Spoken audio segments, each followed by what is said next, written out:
Perkenalkan, nama saya Endah Kundarsih, NIM 4319121200085. Saya dari Fakultas Ekonomi dan Bisnis, Program Studi Manajemen, Universitas Mercu Buana Jakarta.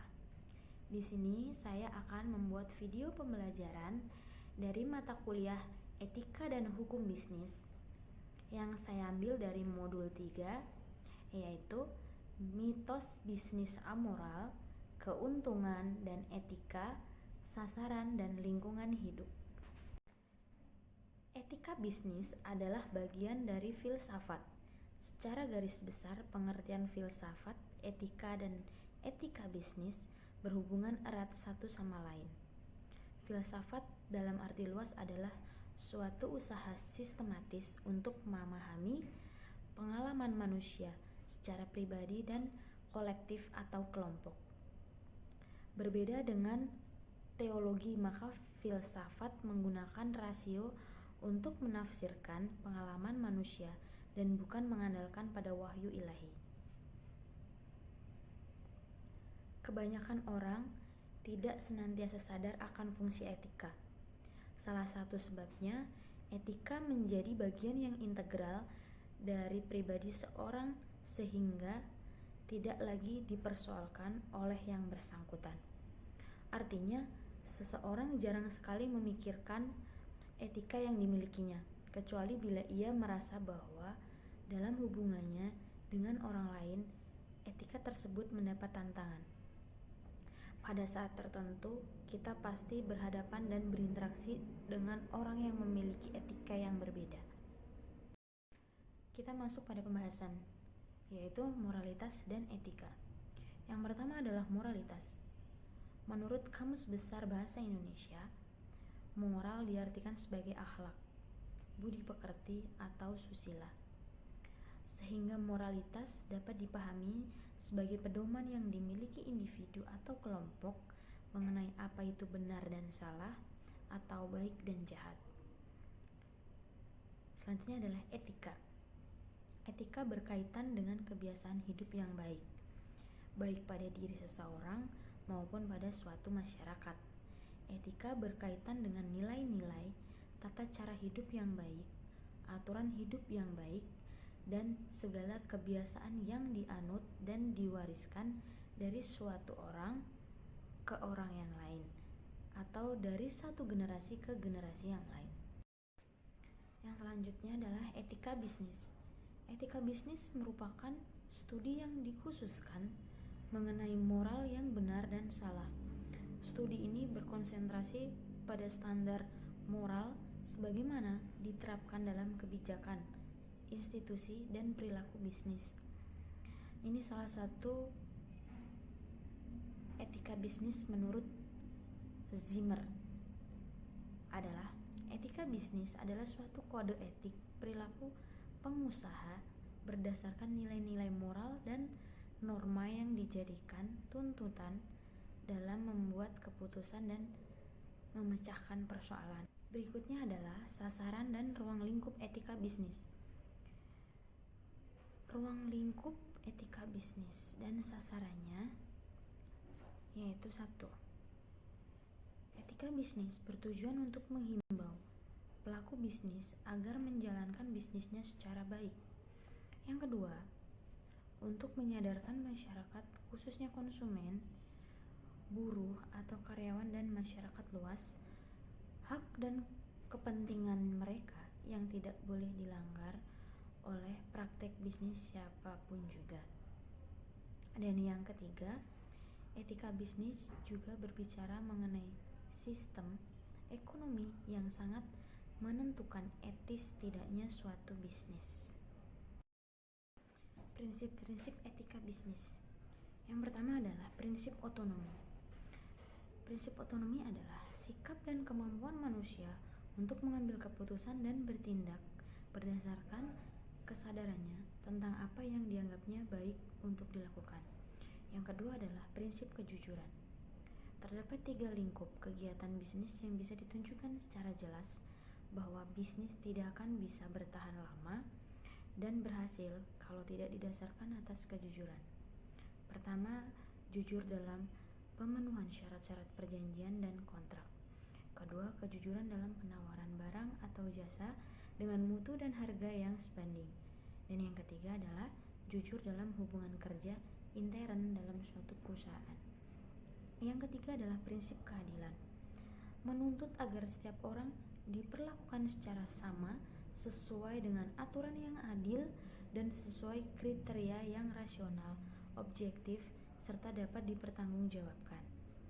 Yang keempat, prinsip saling menguntungkan,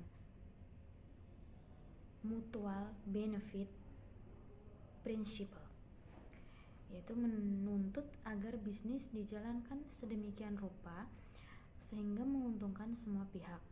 Dan yang terakhir adalah prinsip integritas moral, terutama dihayati sebagai tuntutan internal dalam diri pelaku bisnis atau perusahaan agar perlu menjalankan bisnis dengan tetap menjaga nama baik pimpinan atau orang-orangnya maupun perusahaannya.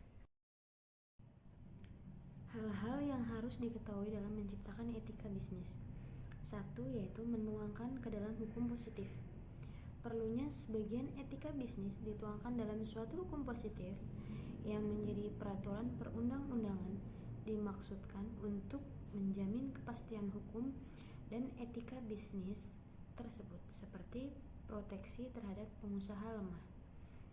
Yang kedua adalah mampu menyatakan yang benar itu benar. Kalau pelaku bisnis itu memang tidak wajar untuk menerima kredit, sebagai contoh, karena persyaratan tidak bisa dipenuhi, dan jangan memaksa diri untuk mengadakan kolusi, serta memberikan komisi kepada pihak yang terkait. Yang ketiga adalah pengembangan tanggung jawab sosial, social responsibility. Pelaku bisnis di sini dituntut untuk peduli dengan keadaan masyarakat, bukan hanya dalam bentuk uang, dengan jalan memberikan sumbangan, melainkan lebih kompleks lagi. Norma khusus dan norma umum yang ada dalam etika bisnis. Yang pertama adalah norma khusus. Norma khusus yaitu aturan yang berlaku dalam bidang kegiatan khusus atau kehidupan khusus. Contohnya, aturan olahraga, aturan pendidikan, dan lebih khusus, aturan sebuah sekolah. Yang kedua adalah norma umum. Norma umum adalah norma yang lebih bersifat umum dan sampai pada tingkat tertentu, oleh dikatakan lebih bersifat universal atau dipahami atau dijadikan landasan menentukan perbuatan yang baik atau buruk oleh banyak orang dunia.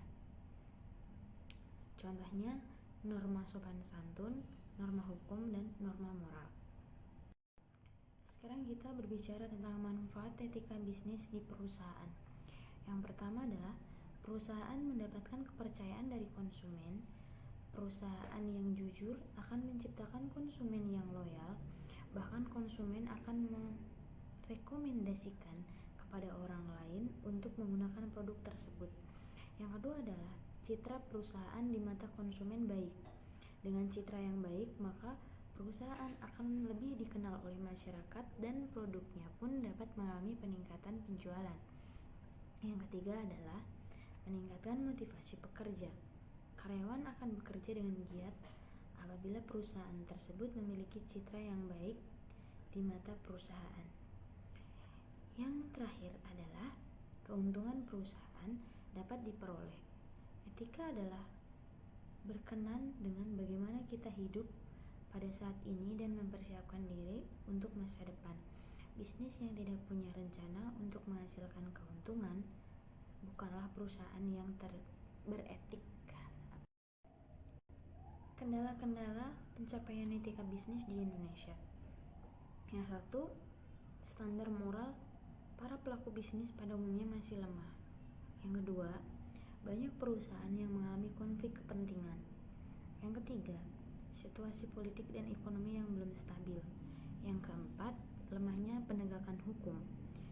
Yang kelima, belum ada organisasi profesi bisnis. Peran etika bisnis. Adapun etika bisnis, perusahaan memiliki peran yang sangat penting yaitu untuk membentuk suatu perusahaan yang kokoh dan memiliki daya saing yang tinggi serta mempunyai kemampuan menciptakan nilai value creation yang tinggi, di mana diperlukan suatu landasan yang kokoh untuk mencapai itu semua.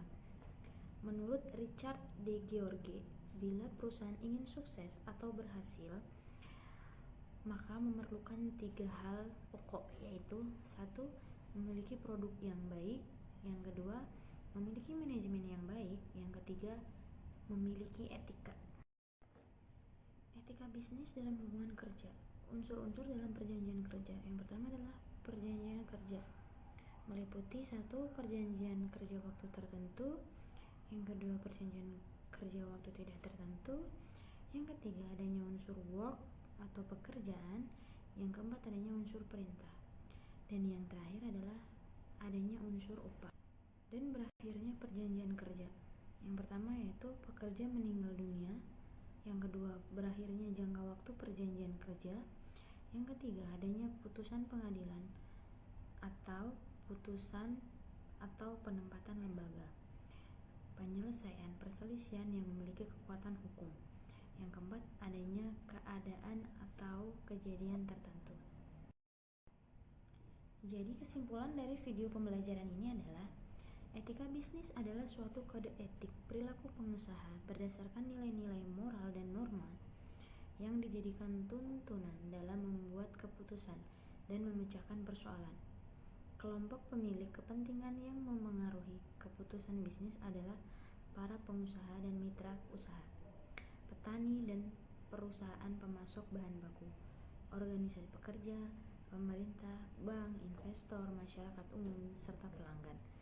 Etika bisnis bisa membantu untuk mengambil keputusan moral yang dapat dipertanggungjawabkan, tapi tidak berminat mengganti tempat dari para pelaku moral dan perusahaan. Akhirnya, bila ada kurang lebihnya dalam saya menyampaikan video pembelajaran ini, saya pribadi mohon maaf yang sebesar-besarnya, dan wassalamualaikum warahmatullahi wabarakatuh. Terima kasih.